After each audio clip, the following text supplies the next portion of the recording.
আসলে মানবতা দেখানোর পদ্ধতি আল্লাহ সুবহানাহু ওয়া তাআলা বলে দিয়েছেন। যেমনটি আমরা রমজানুল মুবারকে যদি মানবতা কিভাবে প্রদর্শন করব এই বিষয়ে আমরা তাকাই, তাহলে দুটি জিনিস আমাদের সামনে উপস্থিত হয়।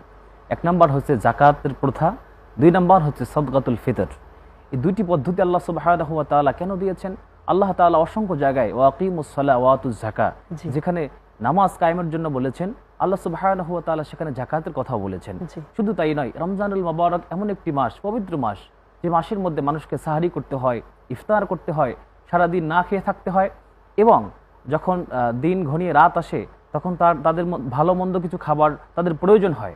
দেখুন ইসলাম কত চমৎকার! আল্লাহ সুবহানাহু ওয়া তাআলা এই যে সিস্টেম চালু করে দিয়েছেন যে রমজানুল মুবারকের মধ্যে তোমরা মানুষকে সাদকাতুল ফিতর আদায় করবে।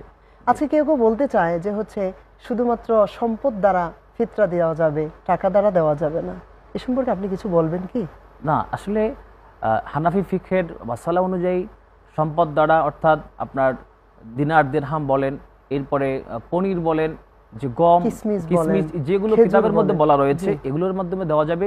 সমপরিমাণ মূল্য দ্বারাও ফিতরা আদায় করা যাবে।